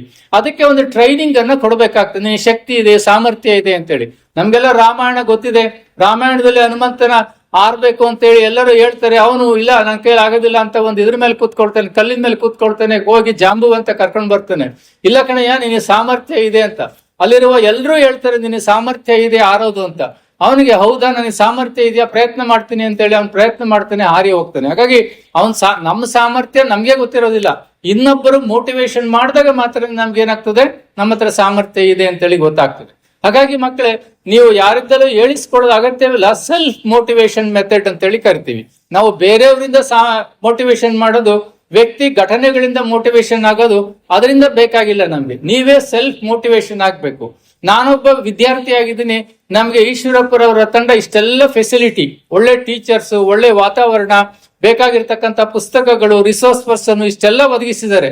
ಇವತ್ತು ನಿಮ್ಮ ಹತ್ರನ ಇದೆ, ಆರ್ಟಿಫಿಷಿಯಲ್ ಇಂಟೆಲಿಜೆನ್ಸ್ ನಿಮ್ ಕೈಯಲ್ಲಿದೆ, ಏನ್ ಬೇಕಾದ್ರೂ ನೀವು ಪಡ್ಕೊಳ್ತಕ್ಕಂಥ ಸಾಮರ್ಥ್ಯ ಇದೆ. ಬಟ್ ನಾನು ಅದನ್ನ ಹೇಗೆ ಬಳಸ್ಕೊಳ್ಬೇಕು ಅಂತಕ್ಕಂಥ ವಿವೇಚನಾ ಶಕ್ತಿ, ವಿವೇಕ ನಿಮ್ಗೆ ಜಾಗೃತವಾದ್ರೆ ನನ್ನ ಹತ್ರ ಸಾಮರ್ಥ್ಯ ಇಲ್ಲ ಅನ್ನುವುದನ್ನ ನಿಮ್ ಬುದ್ಧಿಯಿಂದ ತೆಗೆದಾಕ್ಬಿಡಿ. ಯಾವ್ದನ್ನ ತೆಗೆದಾಕ್ತೀರಿ? ನನ್ನ ಹತ್ರ ಸಾಮರ್ಥ್ಯ ಇಲ್ಲ. ಏನಿದೆ ನನ್ನ ಹತ್ರ ಸಾಮರ್ಥ್ಯ ಇದೆ. ಜೋರಾಗಿ ಹೇಳಿ ನೋಡೋಣ. ನಾನು ಎಷ್ಟು ತೆಗಿತೀನಿ? 100ಗೆ 100. ನಾನು 100 ಅಲ್ಲ, ಆ ಪ್ರಶ್ನೆ ಪತ್ರಿಕೆ ಎಲ್ಲ ಉತ್ತರಗಳನ್ನ ಬರಿತೀನಿ. 160 ಮಾರ್ಕ್ಸ್ ಬರಿತೀನಿ. ಅವನಿಗೆ ಕನ್ಫ್ಯೂಸ್ ಆಗ್ಬೇಕು. ಯಾರಿಗೆ? ವ್ಯಾಲ್ಯೂಟರ್ಗೆ ಕನ್ಫ್ಯೂಸ್ ಆಗ್ಬೇಕು. ಏನ್ ಈ ಹುಡುಗಿ 100ಗೆ 160 ಮಾರ್ಕ್ಸ್ ಬರ್ತಿದ್ದಾಳೆ, ನಾನು 80 ಕೊಡೋಣ ಅಥವಾ 100 ಕೊಡೋಣ ಅಂತ ಅವನಿಗೆ ಕನ್ಫ್ಯೂಸ್ ಆಗಿ ಅವ್ನು 80 ಮಾರ್ಕ್ಸ್ ಕೊಡ್ತಾನೆ. ಹಾಗಾಗಿ ನಾವು ವ್ಯಾಲ್ಯೂಯೇಷನ್ ಹೋಗ್ಬೇಕಾದ್ರೆ ಕೆಲವು ವಿದ್ಯಾರ್ಥಿಗಳು ಬರೀತಿದ್ರು, ಅವ್ರೆಲ್ಲ ಪ್ರಶ್ನೆ ಪತ್ರಿಕೆ ಎಲ್ಲದಕ್ಕೂ ಉತ್ತರ ಬರ್ತದೆ, ನೀನೇ ಆಯ್ಕೆ ಮಾಡ್ಕೊಳ್ಳಿ ಅಂತ ಮೇಸ್ಟ್ರಿಗೆ ಬರ್ತಿದ್ರು. ನಾವು ಇವ್ಯಾಲ್ಯೂಯೇಷನ್ ಮಾಡ್ಬೇಕಾದ್ರೆ ನಾವೇ ಇವ್ಯಾಲ್ಯೂಯೇಷನ್ಗೆ ಅದನ್ನ ಆಯ್ಕೆ ಮಾಡ್ಕೊಳ್ಬೇಕಾಗೋದು. ಅಂತಹ ವಿದ್ಯಾರ್ಥಿಗಳು ಇದ್ದಾರೆ. ಹಾಗಾಗಿ ನೀವು ಎಲ್ಲರೂ ಅಂತಹ ವಿದ್ಯಾರ್ಥಿಗಳಾಗಬೇಕು. ಕೀಳಿರಿಮೆಯಿಂದ ಹೊರಗಡೆ ಬರಬೇಕು. ಕಂಪ್ಯಾರಿಟಿವ್ ಮಾಡಬಾರ್ದು. ಇನ್ನೊಬ್ಬರ ಜೊತೆನಲ್ಲಿ ನಾನು ಚೆನ್ನಾಗಿಲ್ಲ ಅಂತ ಹೇಳಿ ಏನ್ ಮಾಡಬಾರ್ದು, ಕಂಪ್ಯಾರಿಟಿವ್ ಮಾಡಬಾರ್ದು. ನಾನು ಚೆನ್ನಾಗೇ ಇದ್ದೀನಿ, ನನ್ನದು ಸಾಮರ್ಥ್ಯ ಇದೆ, ಅವಳಿಗಿಂತಲೂ ಚೆನ್ನಾಗಿ ಓದ್ತೀನಿ ಅಂತಕ್ಕಂಥ ಒಂದು ಆದಮ್ಯವಾಗಿರ್ತಕ್ಕಂತಹ ಆತ್ಮವಿಶ್ವಾಸ ಅಂತ ಹೇಳಿ ಕರಿತೀವಿ. ಏನಂತ ಹೇಳಿ ಕರಿತೀವಿ? ಯಾರ ಮೇಲೆ? ನಮ್ಮ ಮೇಲೆ ನಮ್ಗೆ ಇರ್ಬೇಕು, ಇನ್ನೊಬ್ಬರ ಮೇಲೆಲ್ಲ. ನಾನು ಇಂಥ ಶಾಲೆಗೆ ಸೇರಿದ್ದೀನಿ, ನಾನು ಪಾಸ್ ಆಗ್ಬಿಡ್ತೀನಿ ಅಂತಲ್ಲ. ನಿಮ್ಮ ಮೇಲೆ ನಿಮ್ಗೆ ಏನಿರ್ಬೇಕು? ಆತ್ಮವಿಶ್ವಾಸ ಇರ್ಬೇಕು. ಆಗ ಮಾತ್ರ ನೀವು ಯಶಸ್ಸನ್ನ ಸಾಧಿಸ್ತೀರಿ ಮಕ್ಕಳೇ. ಏನಂತ ಹೇಳಿದ್ರೆ, ನಮ್ಗೆ ಯಶಸ್ಸು ನಮ್ ಕೈಲಿ ಆಗೋದಿಲ್ಲ ಅಂತ ಚಿಕ್ಕ ವಯಸ್ಸಿಂದ ನಮ್ಗೆ ಹೇಳ್ಬಿಟ್ಟಿರ್ತದೆ. ನೀನ್ ಹಣೆ ಬರ ನೀನ್ ಚೆನ್ನಾಗಿಲ್ಲ, ನೀನ್ ಗ್ರಾಚಾರ ಚೆನ್ನಾಗಿಲ್ಲ, ನೀನ್ ನಮ್ಮ ಅಪ್ರಾಣಗೂ ಪಾಸ್ ಆಗೋದಿಲ್ಲ, ನೀನು ಪ್ರಯೋಜನನೇ ಇಲ್ಲ, ನೀನ್ ಮುಖ ನೋಡ್ಕ ಹೋಗಿ ಕನ್ನಡಿನಲ್ಲಿ. ಹೀಗೆ ದಿನಕ್ಕೆ 1600 ನೆಗೆಟಿವ್ ಕಾನ್ಶಿಯಸ್ ಡೆವಲಪ್ ಮಾಡ್ತಕ್ಕಂತ, ಮೋಟಿವೇಶನ್ ಮಾಡ್ತಕ್ಕಂಥ ಅನೇಕ ಶಬ್ದಗಳನ್ನ ಸಮಾಜ, ವ್ಯವಸ್ಥೆ ಅಥವಾ ನಮ್ಮ ಕುಟುಂಬದಲ್ಲಿ ಹೇಳ್ತಿರ್ತಾರೆ. ಬಟ್ ನೀವೇನಾಗ್ಬೇಕು? ಆ ಮಾತುಗಳಿಂದ ಪ್ರೇರಣೆಯನ್ನು ತೆಗೆದುಕೊಳ್ಬಾರ್ದು. ಆ ಮಾತುಗಳನ್ನ ಚಾಲೆಂಜ್ ಆಗಿ ತೆಗೆದುಕೊಳ್ಬೇಕು. ಏನಾಗಿ ತೆಗೆದುಕೊಳ್ಬೇಕು? ಚಾಲೆಂಜ್ ಆಗಿ. ನಿನ್ ಕೈಲಿ ಆಗೋದಿಲ್ಲ ಅಂದ್ರೆ ನಾನು ಮಾಡಿ ತೋರಿಸ್ತೀನಿ ಅಂತಕ್ಕಂಥ ಒಂದು ಚಾಲೆಂಜ್ ಆಗಿ ತೆಗೆದುಕೊಳ್ಬೇಕೆ ಹೊರತು ನಮ್ಮ ಮುಖ ಮುದುಡಿ ಹೋಗ್ಬಾರ್ದು. ನಿಮ್ಮ ಮುಖ ಮುದುಡಿ ಹೋದ್ರೆ ನಿಮ್ಮ ಸಾಮರ್ಥ್ಯ ಏನಾಗ್ತದೆ, ಸೊ ಇವ್ರ ಕೈಲಿ ಆಗೋದಿಲ್ಲ ಅಂತ ಅದು ಸುಮ್ಮನೆ ಆಗ್ತದೆ. ಹಾಗಾಗಿ ನೀವು ನಿಮ್ಮ ಸಾಮರ್ಥ್ಯಕ್ಕೆ ಯಾವ ಆಲೋಚನೆಗಳನ್ನ ಕೊಡ್ತೀರಿ? ಶಕ್ತಿಶಾಲಿ ಆಲೋಚನೆಗಳನ್ನ ಕೊಡ್ತಿರೋ ಅಥವಾ ಲೋ ಎನರ್ಜಿ ಆಲೋಚನೆಗಳನ್ನ ಕೊಡ್ತೀಯೋ? If you are giving a low energy ಆಲೋಚನೆಗಳನ್ನ ಕೊಟ್ರಿ ಅಂತಂದ್ರೆ ಯು ಕುಡ್ ನಾಟ್ ಹ್ಯಾವ್, ನೀವು ಅದನ್ನ ಪಡಿಲಿಕ್ಕೆ ಸಾಧ್ಯತೆ ಆಗೋದಿಲ್ಲ. ಹಾಗಾಗಿ ನಿಮ್ಗೆ ಅವಕಾಶ ಇದೆ. ಆ ಅವಕಾಶಗಳನ್ನ ಬಾಚಿಕೊಡ್ತಕ್ಕಂತಹ ಒಂದು ಸಾಮರ್ಥ್ಯ ನಮ್ಗೆ ಇರ್ಬೇಕಾಗ್ತದೆ. ಇತ್ತೀಚಿನ ದಿನಗಳಲ್ಲಿ ನಾವು ಒಂದು ಕಾಲದಲ್ಲಿ ನಾವೆಲ್ಲ ಓದಿದಾಗ ನಾವು ಸಾಮರ್ಥ್ಯದ ಮೇಲೆಲ್ಲ, ನಮ್ಗೆಲ್ಲ ಇನ್ಫ್ಲೂಯೆನ್ಸ್ ಮೇಲೆ ಅಥವಾ ಬೇರೆ ಬೇರೆ ರೀತಿನಲ್ಲಿ ಅವಕಾಶಗಳು ಸಿಗ್ತಾ ಇತ್ತು. ಆದ್ರೆ ನಿಮಗೆ ಆಗಲ್ಲ. ಇದು ವಿವೇಚನಾ ಯುಗ, ಸಾಮರ್ಥ್ಯದ ಯುಗ, ಚಾಲೆಂಜಿಂಗ್, ಸಾಹಸದ ಯುಗ ಆಗಿರೋದ್ರಿಂದ ಇವತ್ತು ಅವಕಾಶಗಳ ರಾಶಿ ರಾಶಿ ನಿಮ್ಮ ಮುಂದಿದೆ ಜಗತ್ನಲ್ಲಿ. ಒಂದೇ ಇಲ್ಲ, CET ಇಲ್ಲ, ನೀಟ್ ಇಲ್ಲ, ಬೇರೆ ಬೇರೆ ಅವಕಾಶಗಳು ನಿಮ್ಗಿದೆ. ಹಾಗಾಗಿ ಆ ಅವಕಾಶಗಳಿಗೆ ತಕ್ಕಂತೆ ನಮ್ಮ ಸಾಮರ್ಥ್ಯವನ್ನ ಗುರುತಿಸ್ಕೊಳ್ಬೇಕೇ ಹೊರತು ನಾವು ಪಾಸ್ ಆದ್ಮೇಲೆ, ಕೆಲವ್ರು ಹೇಳ್ತಾರೆ ಎಲ್ಲಿಗೆ ಹೋಗ್ತೀಯ ಅಂದ್ರೆ ನೋಡೋಣ ಪಾಸ್ ಆಗಿ ಮಾರ್ಕ್ಸ್ ಬಂದ್ಮೇಲೆ ಯೋಚನೆ ಮಾಡ್ತೀನಿ ಅಂತ. ಅದು ತಪ್ಪು ಕಲ್ಪನೆ ನಿಮ್ದು. ಅಂದ್ರೆ ನಿಮಗೆ ಗುರಿ ಇಲ್ಲ, ನಿಮಗೆ ನಿಮ್ಮ ಆಲೋಚನೆಗಳಿಗೆ ಒಂದು ಚಾನಲೈಸೇಷನ್ ಇಲ್ಲ, ಅಥವಾ ನಿಮ್ಗೊಂದು ಭವಿಷ್ಯದ ಕನ್ನಡಿ ಇಲ್ಲ ಅಂತೇಳಿ. ಹಾಗಾಗಿ ನೀವು ಯಾವಾಗಲೂ ಭವಿಷ್ಯದ ಕನ್ನಡಿನ ಇಟ್ಕೊಂಡು ನಾನು ಇದೇ ಆಗ್ತೀನಿ ಅಂತಕ್ಕಂಥ ಒಂದು ಸಾಮರ್ಥ್ಯವನ್ನ ಚಾನಲೈಸ್ ಮಾಡಿದಾಗ ಆಗ ನೀವು ಅದರಲ್ಲಿ ಯಶಸ್ವಿಯನ್ನ ಸಾಧಿಸ್ತೀವಿ. Jack of all master of none ಅಂತ ನಾನು ಏನಾಗ್ಬೇಕು ಅಂದ್ರೆ ನನಗೆ ಗೊತ್ತಿಲ್ಲ, ನಮ್ಮ ಅಪ್ಪ ಅಮ್ಮ ಹೇಳ್ದಂಗೆ ಮಾಡ್ತೀನಿ ಅಂತ ಹೇಳಿದ್ರೆ ಆಗ ನಿನ್ನ ಸಾಮರ್ಥ್ಯ ವೃದ್ಧಿ ಆಗೋದಿಲ್ಲ ಅಥವಾ ಚಾನಲೈಸ್ ಆಗೋದಿಲ್ಲ. ಹಾಗಾಗಿ ನಾನು ಇದೇ ಆಗ್ಬೇಕು ಅಂತಕ್ಕಂತಹ ಒಂದು ಆತ್ಮವಿಶ್ವಾಸವನ್ನ ಇಟ್ಕೊಂಡಾಗ ಮಾತ್ರನೇ ನೀವು ಯಶಸ್ಸನ್ನ ಸಾಧಿಸೋದು. ಅದಕ್ಕೆ ಸಂಕಲ್ಪ ಶಕ್ತಿ ಅಂತ ಹೇಳಿ ಕರಿತೀವಿ, ಆತ್ಮವಿಶ್ವಾಸ ಅಂತ ಹೇಳಿ ಕರಿತೀವಿ. ಅಥವಾ ನಾವು ಒಂದು ಕೆಲಸದಲ್ಲಿ ನಮ್ಮ ತಲ್ಲೀನತೆಯನ್ನ ಅಥವಾ ನಮ್ಮ ತುಡಿತವನ್ನ, ಹಂಬಲವನ್ನ ಅದು ತೋರಿಸ್ತದೆ ಮಕ್ಕಳೇ. ಹಾಗಾಗಿ ನೋಡಿ, ನಾವೊಂದು ಸನ್ನಿವೇಶ ಘಟನೆಗಳನ್ನ ಸೃಜನಶೀಲವಾಗಿ ನೋಡ್ಬೇಕಂದ್ರೆ ಇದೇ ಶಿವಮೊಗ್ಗ. ನೀವು ಜೋಗ್ ಫಾಲ್ಸ್ ನೋಡಿದ್ದೀರಿ, ನಿಸಾರ್ ಅಹಮದ್ರು ಹೋಗಿದ್ದಾರೆ, ನಾವು ಹೋಗಿದ್ದೀವಿ, ಬೇರೆಯವರು ಹೋಗಿದ್ದಾರೆ. ಆದ್ರೆ ಅವ್ರು ಜೋಗದ ಸಿರಿ ಬೆಳಗಿನಲ್ಲಿ ಅಂತೇಳಿ ಪದ್ಯ ಬರೀತಾರೆ. ನಾವು ಹೋಗಿ ನೋಡಿದ್ರೆ ಬಹಳ ಚೆನ್ನಾಗಿ ನೀರ್ ಬೀಳಕತ್ತದ್ರಿ, ಬಹಳ ಚಲೋ ಇದೆ ಅಂತ ಹೇಳ್ಬಿಡ್ತೀವಿ ಅಷ್ಟೇ ಹೊರತು ನಾವು ಪದ್ಯನ ಬರೆಯೋದಿಲ್ಲ. ಯಾಕಂದ್ರೆ ನಾವು ಅದನ್ನು ಸೃಜನಶೀಲವಾಗಿ ನೋಡೋದಿಲ್ಲ, ಕಾವ್ಯಾತ್ಮಕವಾಗಿ ನೋಡೋದಿಲ್ಲ. ಹಾಗಾಗಿ ಒಂದು ಘಟನೆ ಸನ್ನಿವೇಶವನ್ನು ನಾವು ಅದನ್ನು ಸೃಜನಶೀಲವಾಗಿ ನೋಡಿದಾಗ ಮಾತ್ರನೇ ನಮ್ಮಲ್ಲಿ ಒಂದು ಸಾಮರ್ಥ್ಯ ಹೊರಹೊಮ್ಮುತ್ತದೆ.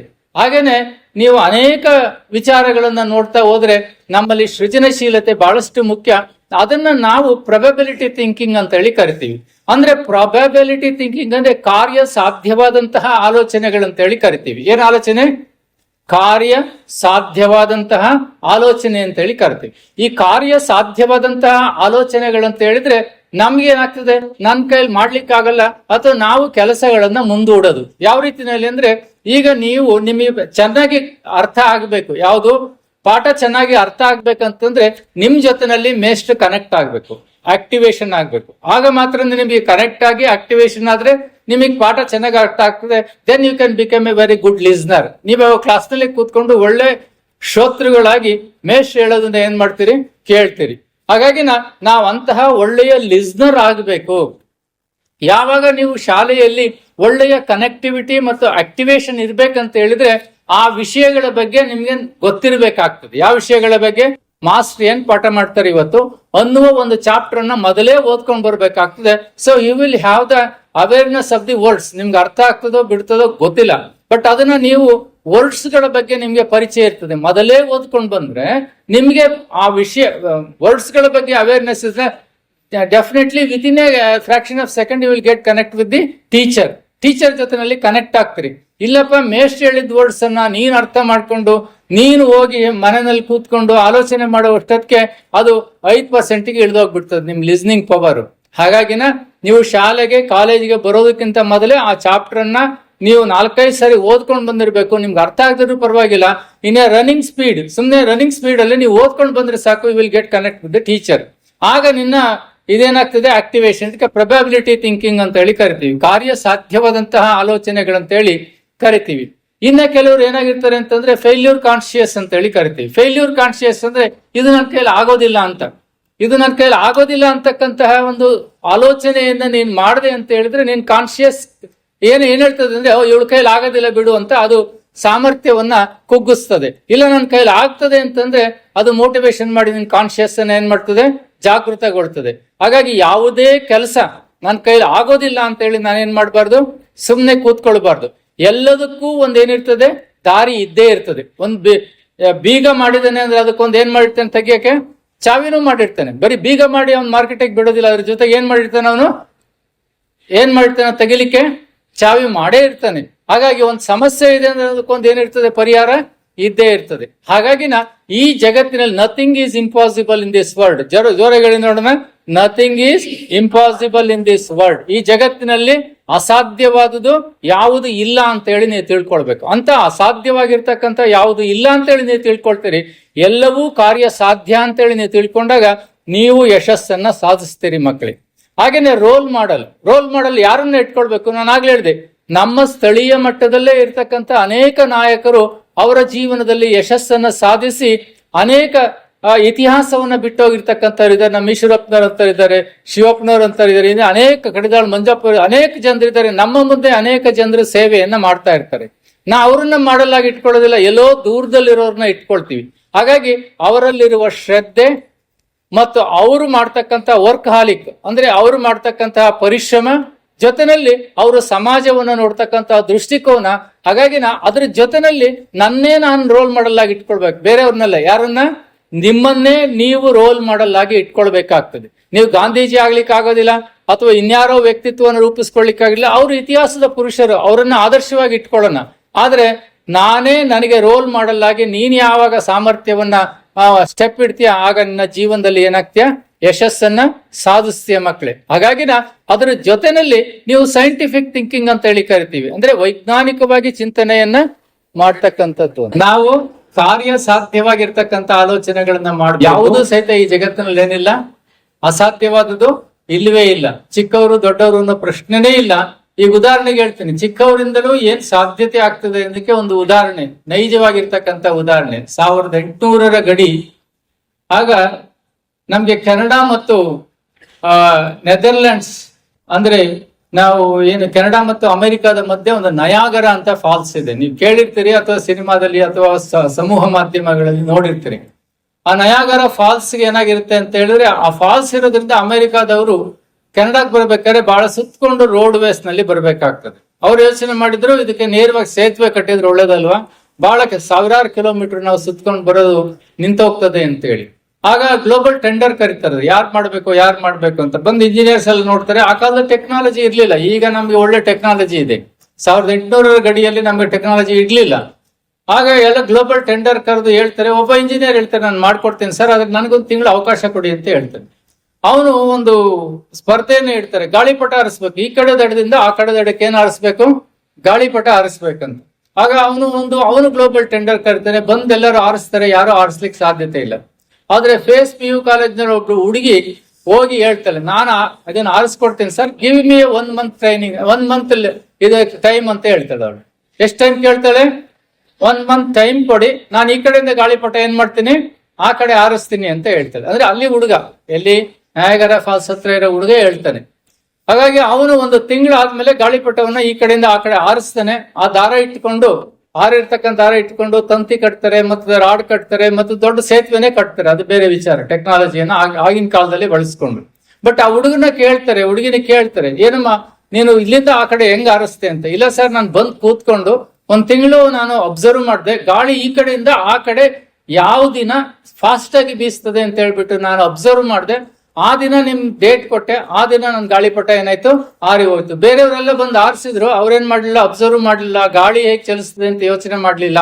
ಅಥವಾ ಈ ಕಡೆಯಿಂದ ಆ ಕಡೆ ಹೋಗ್ಬೇಕಾದ್ರೆ ಎಷ್ಟು ರಭಸವಾಗಿ ಬೀಸ್ಬೇಕಂತೇಳಿ ಅವ್ರು ಕ್ಯಾಲ್ಕುಲೇಷನ್ ಹಾಕ್ಲಿಲ್ಲ. ಆದ್ರೆ ನಾನು ಕ್ಯಾಲ್ಕುಲೇಷನ್ ಹಾಕಿ ಆ ದಿನ ಹಾರಿಸಿದ್. ದಟ್ ಈಸ್ ಕಾಲ್ಡ್ ಕ್ರಿಯೇಟಿವಿಟಿ ಅಂತ. ಒಂದು ಕ್ವಶನ್ ಪೇಪರ್ ತಗೊಂಡು ನಿಮ್ಗೆ ಇಷ್ಟ ಬಂದಂಗೆ ಬರೆದ್ರೆ ಇವ್ಯಾಲ್ಯೂಯೇಷನ್ ನಿಮ್ಗೆ ಹೆಚ್ಚು ಮಾರ್ಕ್ಸ್ ಬರೋದಿಲ್ಲ. ನೀವು ಹೇಗೆ ಕ್ರಿಯೇಟಿವ್ ಆಗಿ ಅದನ್ನ ಆನ್ಸರ್ ಮಾಡ್ತೀರಿ ಅನ್ನೋದೇ ಅದು ಮುಖ್ಯವಾಗಿರ್ತಕ್ಕಂಥದ್ದು. ಹಾಗಾಗಿ ನಿಮ್ಮ ಮನಸ್ಸಿನಲ್ಲಿ ನೀವು ಆಕ್ಟಿವೇಶನ್ ಥಿಂಕಿಂಗ್ ಮಾಡಬೇಕು. ಟೀಚರ್ ಜೊತೆನಲ್ಲಿ ಕನೆಕ್ಟ್ ಆಗ್ಬೇಕಾದ್ರೆ ಒಳ್ಳೆಯ ನಿಮ್ಗೆ ಏನಿರ್ಬೇಕು, ಆ ವರ್ಡ್ಸ್ಗಳ ಅವೇರ್ನೆಸ್ ಇರ್ಬೇಕು. ಇನ್ನು ಅನೇಕ ಟೆಕ್ನಿಕ್ಸ್ ಇದೆ.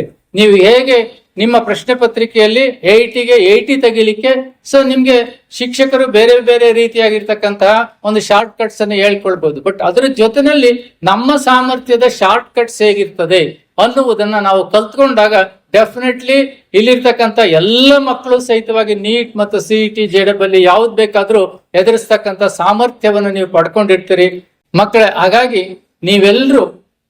ನೀವೆಲ್ರಿಗೂ ಸಾಮರ್ಥ್ಯ ಇದೆ, ಶಕ್ತಿ ಇದೆ.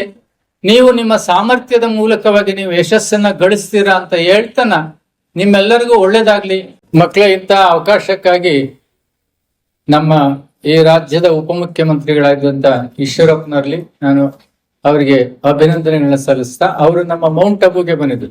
ನನಗೆ ಅವರ ಸರಳ ಜೀವನವನ್ನು ನೋಡಿ ಬಹಳ ಆಶ್ಚರ್ಯ ಆಯ್ತು. ನಾನು ಬಹಳ ದೂರದಿಂದ ನೋಡಿದಂತಹ ವ್ಯಕ್ತಿ ಅವ್ರನ್ನ, ಸಭೆಗಳಲ್ಲಿ ಅಥವಾ ಭಾಷಣಗಳಲ್ಲಿ ಅಥವಾ ಮಾಧ್ಯಮಗಳಲ್ಲಿ ನಾನು ನೋಡಿದಂತವನು. ಆದ್ರೆ ಮೌಂಟ್ ಅಬುನಲ್ಲಿ ಬಹಳ ಹತ್ತಿರವಾಗಿ ನೋಡಿದಂತ ವ್ಯಕ್ತಿ. ಅವರ ಸರಳ ವ್ಯಕ್ತಿತ್ವ ಮತ್ತು ಅವರಲ್ಲಿರ್ತಕ್ಕಂಥ ಒಂದು ಶ್ರದ್ಧೆ, ಜೊತೆಯಲ್ಲಿ ಯಾವುದೇ ದೈವದ ಬಗ್ಗೆ ಅವ್ರಿಗಿರ್ತಕ್ಕಂತಹ ಒಂದು ಭಕ್ತಿ ಭಾವ ಇದೆಯಲ್ಲ, ಅದು ಮನುಷ್ಯನಲ್ಲಿ ಇರ್ತಕ್ಕಂಥ ಒಂದು ಸಹೃದಯತೆಯನ್ನ ತೋರಿಸ್ತದೆ. ಜೊತೆಗೆ ಸಮಾಜಮುಖಿ ಚಿಂತನೆ ಯಾವಾಗ್ಲೂ ಸಹಿತವಾಗಿ. ಹೇಗೆ ಅಂದ್ರೆ, ಒಬ್ಬ ಕುರಿ ಕಾಯನು 100 ಕುರಿಗಳನ್ನ ಹೊಡ್ಕೊಂಡು ಇದಕ್ಕೆ ಹೋಗಿರ್ತಾನೆ, ಎಲ್ಲಿಗೆ ಮೇಯಿಸ್ಲಿಕ್ಕೆ ಹೋಗಿರ್ತಾನೆ. ವಾಪಸ್ ಬಂದು ನೋಡ್ತಾನೆ 100 ಇಲ್ಲ, 99 ಇದೆ. 99 ಇದ್ದಾಗ ಅವನು ಯೋಚನೆ ಮಾಡ್ತಾನೆ, ಅದನ್ನ ಹುಡುಕೊಂಡು ಹೋಗ್ತಾನೆ. ಆ ಕಾಡಲ್ಲಿ ಆ ಒಂದು ಕುರಿಯನ್ನ ಒಂದು ತೋಳ ಹಿಡ್ಕೊಂಡಿರ್ತದೆ. ಆಗ ಅವನು ಹೇಳ್ತಾನೆ, ತೋಳ, ಇದು ನನ್ನ ಕುರಿ, ನಿನಗೆ ಆಹಾರ ಅಲ್ಲ, ನಾನು ಇದಕ್ಕೆ ಸಾಕಿರ್ತಕ್ಕಂಥವನು, ಬೆಳೆಸಿರ್ತಕ್ಕಂಥವನು, ಪಾಲನೆ ಕೊಟ್ಟಿರ್ತಕ್ಕಂಥವನು, ಅದು ರಕ್ಷಣೆಯ ಜವಾಬ್ದಾರಿ, ಅದನ್ನು ಬಿಡು, ಇಲ್ಲ ಅದನ್ನ ನೀನು ಕೊಲ್ತೀನಿ ಅಂತ ಹೇಳ್ತಾನೆ. ಇಲ್ಲ, ಇದು ನನ್ನ ಆಹಾರ ಅಂತ ಹೇಳ್ತಾನೆ. ಕೊಡುಗೆ ಆ ಕುರಿಗಾಹಿ ಅದನ್ನ ಬಿಡಿಸ್ಕೊಂಡು ವಾಪಸ್ ಹೋಗ್ತಾನೆ. ಅದು ಜೀವನ್ಮುಖಿಯಾಗಿರ್ತಕ್ಕಂಥ ಚಿಂತನೆ, ಜೀವಮುಖಿಯಾಗಿರ್ತಕ್ಕಂಥ ಒಂದು ಚಿಂತನೆ. ಅವನಿಗೆ 99 ಕುರಿ ಮುಖ್ಯ ಅಲ್ಲ. ಯಾವ್ದು ಮುಖ್ಯ? ತಪ್ಪಿಸ್ಕೊಂಡೋಗಿರ್ತಕ್ಕಂತಹ ಬೇರೆಯವರಿಗೆ ಆಹಾರವಾಗಿರ್ತಕ್ಕಂಥ ಕುರಿ, ಅದು ಮುಖ್ಯನೇ. ಹಾಗಾಗಿ ನಾವು ಈಶ್ವರಪ್ಪನವ್ರು ಹೇಗೆ ಅಂದ್ರೆ, ಎಲ್ಲರ ಬಗ್ಗೆ ಚಿಂತನೆ ಜೊತೆಗೆ ಇಂಡಿವಿಜುವಲಿನೂ ಅವ್ರು ಥಿಂಕ್ ಮಾಡ್ತಾರೆ. ಒಬ್ಬ ವ್ಯಕ್ತಿಗೆ ನೋವಾಗಬಾರ್ದು, ಸಮುದಾಯಕ್ಕೆ ನೋವಾಗಬಾರ್ದು, ಅದ್ರ ಜೊತೆನಲ್ಲಿ ಒಬ್ಬ ವ್ಯಕ್ತಿಗೂ ಏನಾಗಬಾರ್ದು, ನೋವಾಗಬಾರ್ದು, ಸಮಾಜದ ಕಟ್ಟ ಕಡೆಯ ವ್ಯಕ್ತಿಯೂ ಸಹಿತವಾಗಿ ಬಹಳ ಸುಖವಾಗಿರ್ಬೇಕು ಅಂತಕ್ಕಂಥ ಅವರ ಭಾವನೆ, ಅವರ ಚಿಂತನೆಗೆ ನಾನು ಗೌರವಿಸ್ತಾ ಈ ದೊಡ್ಡ ಅವಕಾಶಕ್ಕಾಗಿ ಈ ಸಂಸ್ಥೆ ಎಲ್ಲ ಗುರು ವೃಂದಕ್ಕೆ ಅಭಿನಂದನೆಗಳನ್ನು ಸಲ್ಲಿಸ್ತಾ, ಕೊನೆಯದಾಗಿ ನಿಮ್ಗೆ ಅಭಿನಂದನೆಗಳನ್ನು ಸಲ್ಲಿಸ್ತಾ ನನ್ನ ಮಾತುಗಳನ್ನು ಮುಗಿಸ್ತೀನಿ.